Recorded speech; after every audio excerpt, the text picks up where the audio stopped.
Keep firing, maggots, Executor Eridu shouted over the sounds of the battle.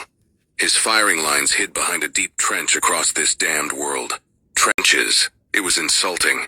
Then again, after the first 4 waves had landed upon this Class 3 world, the Duru conglomerate had only been able to take and hold a ring 15 miles in diameter. Since then, these hostiles had dug in and begun to push back. This was supposed to be a cakewalk. It was anything but. The Duru conglomerate was more of a massive corporation than an empire. In the cases of its military, it always required proof of concept before it would recruit new divisions. Executor Eridu's superiors had ordered the subduing of this world's military under exactly that premise. "Sir," one of his sub-commanders yelled, explosions punctuating his words. "The overhead shield cannot keep taking this beating. Failure is imminent." Executor Eridu looked up. The burning husks of his invasion ships were falling from the sky. Bits of metal peppered the shield as the debris fell. The shield flared bright blue upon their impact. In the air, thousands of enemy fighters shattered the skies. The Duru were outnumbered 15 to 1, and that ratio was only getting worse. This situation was getting rapidly out of hand. Executor Eridu was afraid. "Order second squad to press forward to that gulch," he yelled to one of his subordinates.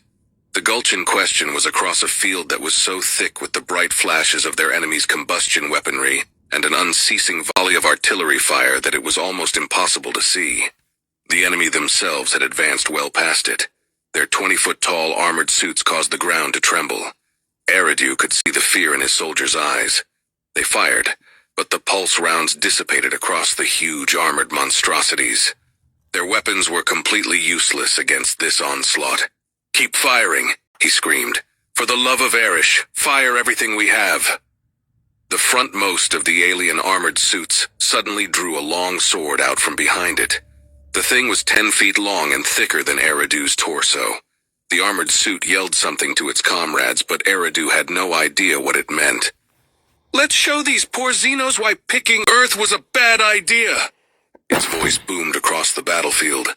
15 of the aliens' comrades in arms drew their swords as well. As one, they charged at the Duru lines. The impacts from their footfalls shook the world. Trickles of dirt fell down on the soldiers in the trenches. Many of them had begun to shrivel up in fear. "Hold the line," Eridu yelled, but they were no longer listening. His soldiers began to retreat to their dropships. The dropship pilots did not wait either. The crafts rose up towards the sky. When they passed beyond the failing shield, the aliens' air forces tore them to shreds. There's no escape. Then the armored suits were upon them. Executor Eridu watched as one of his soldiers was sliced in two by the massive blade that the mech held in one hand. He saw another crushed under an alien heel. His army was in full retreat. Behind the suits, he saw thousands, perhaps hundreds of thousands of the aliens charging across the field towards them. They were bipedal, quite ugly looking, but they had a ferocity on their faces that made Eridu shrivel. He could hear their war cry from here. It was as though the whole world was screaming with them. Then the suits were upon him. One reached out towards him. He shrank back against the wall of his trench.